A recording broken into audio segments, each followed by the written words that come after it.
নন্দীগ্রামে বাদ পড়েছে প্রায় ৩,৫০০ ভোটারের। নন্দীগ্রামের নাম বাদ পড়াদের ৯৫% মুসলিম। নন্দীগ্রামে এখনো 10টি অতিরিক্ত তালিকা প্রকাশিত হয়েছে। তথ্য বিশ্লেষণে দেখা যাচ্ছে বাদ পড়াদের ৯৫% মুসলিম। প্রসঙ্গত, নন্দীগ্রাম বিধানসভা কেন্দ্রে প্রায় ৩,৫০০ নাম বাদ গিয়েছে, যেমনটা আপনাদেরকে জানাচ্ছিলাম, এবং এরই মধ্যে প্রায় ৩,৩২৫ জনের নামই মুসলিমদের। এ নিয়ে শুভেন্দু অধিকারী বিরোধী দলনেতা, তিনি কি বলছেন শুনুন।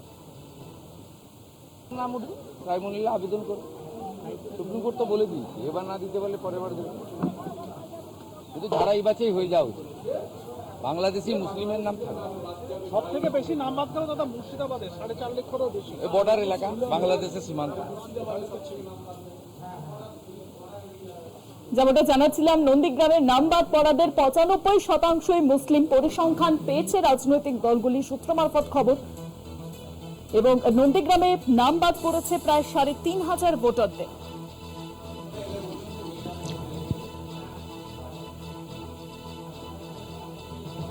আর বিস্তারিত এই পুরো বিষয়টি জানাবেন, এখন নিউজরুম থেকে রয়েছেন আমাদের পলিটিক্যাল এডিটর আশিস চট্টোপাধ্যায়। আশিস, দেখো, বারবার যে আশঙ্কা করা হয়েছে, এখন যে পরিসংখ্যান আমাদের কাছে আসছে তাতে সেই আশঙ্কাই সত্যি বলে প্রমাণিত হচ্ছে।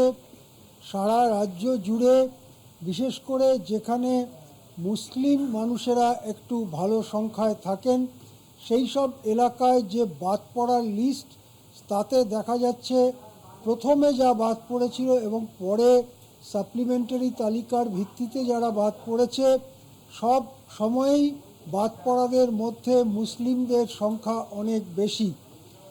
নন্দীগ্রামের তথ্যটা আমাদের সামনে এসেছে।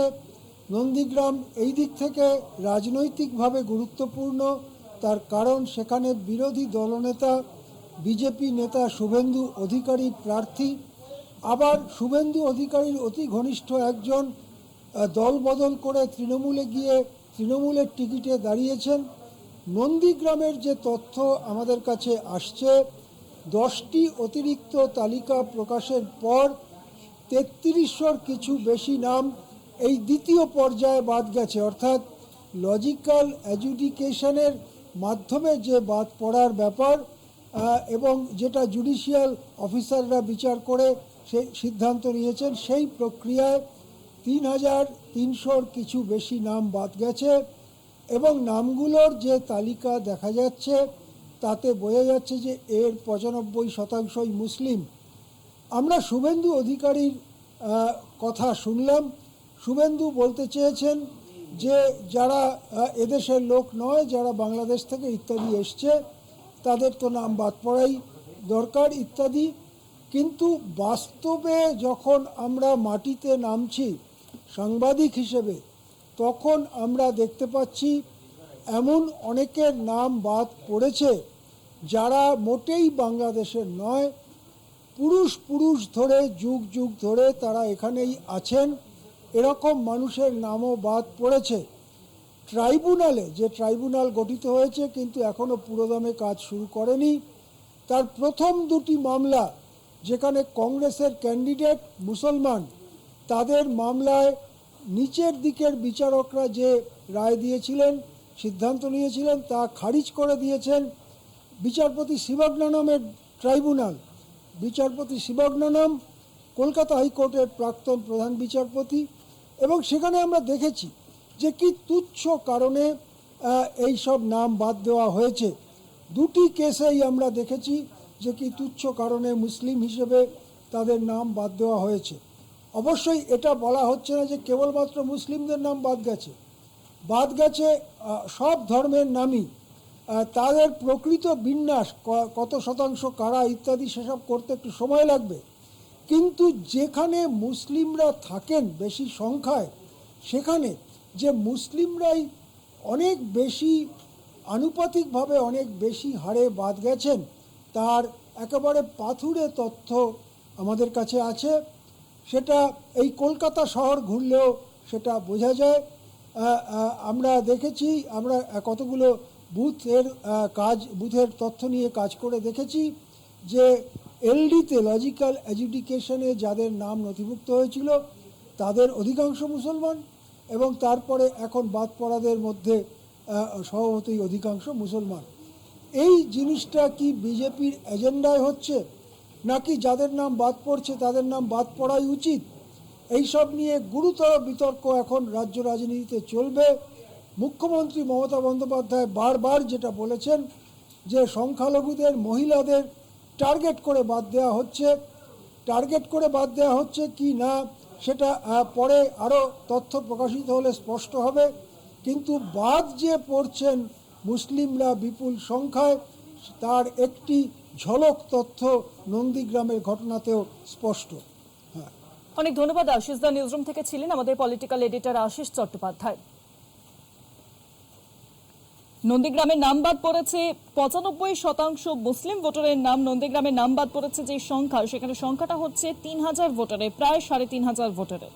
আর সেখানে দেখা যাচ্ছে যে নন্দীগ্রামের সবচেয়ে বেশি নাম বাদ পড়েছে মুসলিমদের। 95% মুসলিম ভোটারের নাম বাদ জানিয়ে বিরোধী দলনেতা শুভেন্দু অধিকারী তিনি কার্যত বলছেন যে যারা বাংলাদেশ থেকে এসেছে তাদের নাম বাদ পড়েছে। কিন্তু এখানেই প্রশ্ন উঠছে, তাহলে কি সংখ্যালঘুদের নাম ইচ্ছাকৃতভাবে কাটানো হচ্ছে? মুখ্যমন্ত্রী মমতা বন্দ্যোপাধ্যায় তিনি কিন্তু বারংবার এই নিয়ে সরব হয়েছিলেন। আর নন্দীগ্রামে যে ছবিটা উঠে আসছে সেখানে 3500 যে ভোটারের নাম বাদ পড়েছে তার মধ্যে 95% মুসলিম। নন্দীগ্রামে এখনো 10টি অতিরিক্ত তালিকা প্রকাশিত হয়েছে। তথ্য বিশ্লেষণে দেখা যাচ্ছে বাদ পড়েছে 95% মুসলিম ভোটারের নাম। প্রসঙ্গত নন্দীগ্রাম বিধানসভা কেন্দ্রে প্রায় 3500 ভোটারের নাম বাদ গিয়েছে। এর মধ্যে প্রায় 3525 নামই মুসলিমের। গতকালই আমরা দেখেছি যে তথ্য প্রকাশ পেয়েছে এবং সেখানে নির্বাচন কমিশন যে তথ্য প্রকাশ করেছে সেই তথ্যে দেখা যাচ্ছে যে ডিলিটেড ভোটারদের পরিসংখ্যান দেওয়া হয়েছে। সবচেয়ে বেশি নাম বাদ গিয়েছে মুর্শিদাবাদে, কিন্তু এই মুহূর্তে আপনাদের নন্দীগ্রামের পরিসংখ্যানটা জানাচ্ছি। সেখানে নাম বাদ পড়েছে প্রায় 3500 ভোটারে, আর তার মধ্যে 95% মুসলিম। তাহলে কি ইচ্ছাকৃতভাবে বা কমিশন এবং বিজেপি একসঙ্গে কাজ করছে? এই তথ্য যে বারংবার সামনে আসছে, সেখানে কি সংখ্যালঘুদের নাম ইচ্ছাকৃতভাবে বাদ দেওয়া হচ্ছে? কারণ এই পরিসংখ্যান যখন সামনে আসছে তার প্রেক্ষিতে বিরোধী দলনেতা শুভেন্দু অধিকারী তিনি কিন্তু বলছেন যে যারা বাংলাদেশ থেকে এসেছে তাদের নাম বাদ পড়েছে। নন্দীগ্রামে বাদ পড়েছে 95% মুসলিম ভোটারের নাম, অর্থাৎ প্রায় 3500 ভোটারের নাম ইতিমধ্যেই বাদ পড়েছে এবং তার মধ্যে 95% মুসলিম। নন্দীগ্রামে এখনো 10টি অতিরিক্ত তালিকা প্রকাশিত হয়েছে। তথ্য বিশ্লেষণে দেখা যাচ্ছে বাদ পড়াদের 95%ই মুসলিম। নন্দীগ্রামের নাম বাদ পড়াদের 95%ই মুসলিম। নামবাদের তালিকায় 3500 ভোটারের যে নাম বাদ পড়েছে তার মধ্যে 95%ই মুসলিম। ফোনলাইনের সঙ্গে রয়েছেন প্রবল সাংসদ দোলা হোসেন। ম্যাডাম, ইতিমধ্যেই যে তথ্য সামনে আসছে যে নন্দীগ্রামের 3500 ভোটারের নাম বাদ এবং তারই মধ্যে 95%ই মুসলিম, তাহলে কি ইচ্ছাকৃতভাবে সংখ্যালঘুদের নাম বাদ দেওয়া হচ্ছে? এটা তো দেখুন, এই মোদি হয় তো মুমকিন হয় জমানায় আমরা অনেক কিছু দেখতে পাচ্ছি যেগুলো হওয়ার কথা ছিল না কিন্তু হচ্ছে। তো সেরকমই আমরা দেখেছি যে মহিলাদের নাম, মুসলিমদের নাম, মার্জিনালাইজড মানুষের নাম, যাদেরকে ওরা মনে করছে মোদি হয়তো মুমকিন হয় জমানার লোকেরা, তাদের ফ্রন্টাল অর্গানাইজেশন, ইলেকশন কমিশন, এরা মনে করছে যে এটা বোধহয় বিজেপির ভোট কমিয়ে দিতে পারে, বোধহয় তৃণমূলের ভোট বাড়াতে পারে, তো তাদের টার্গেট করছে। এবং আরো একটা সাইকোলজি ওদের আছে। ওরা বলেছিল, মোদিবাবু এবং অমিত শাহ দুজনেই বলেছিলেন যে যারা বাংলাদেশ, পাকিস্তান, আফগানিস্তান থেকে 2019-20 সালে ওই এনআরসি, সিএ, এনপিআর সময় যে বাংলাদেশ, পাকিস্তান, আফগানিস্তান থেকে যেসব হিন্দুরা এদেশে এসছেন তারা শরণার্থী, তাদের আমরা আশ্রয় দেব। আর যারা মুসলিম বা সংখ্যালঘু, হিন্দু নন, তারা হচ্ছেন ঘুষপেটিয়া, তারা হচ্ছেন অনুপ্রবেশকারী, তাদের আমরা বের করে দেবো। কিন্তু এখন দেখা যাচ্ছে আসলে 47 এবং 71 দুবারই স্বাধীনতার সময়, দেশভাগের সময় এবং পরবর্তীতে বাংলাদেশ যুদ্ধের সময় যারা এসেছেন তারা হিন্দুই বেশি। মুসলিমরা 47-এ বা 71-এ বাংলাদেশ থেকে এখানে আসেননি। তাহলে ওদের কথাই অসত্য হয়ে যায়। এবং সে কারণে আসামেও দেখা গেছে 19 লক্ষ যখন ওরা 19 সালে বাদ দিয়েছিল, তার মধ্যে 12 লক্ষ হিন্দু ছিল যারা ডিটেনশন ক্যাম্পে দুর্ভোগ ভোগ করেছিলেন। সেরকম এখানেও তাই, সেটাকেও ওরা জাস্টিফাই করতে চায় যে না ওরা ঠিকই বলেছিল, সেই জন্যেও আরো বেশি ওরা মুসলিমদের টার্গেট করছে, যে যাতে নন্দীগ্রামে তো বাদ যাওয়াদের মধ্যে 95% মুসলিম।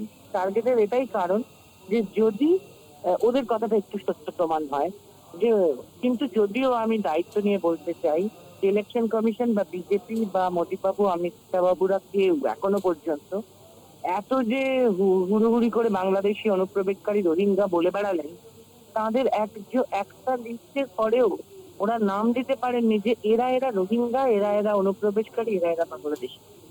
সেটা কিন্তু পারেননি, একজনেরও পারেননি।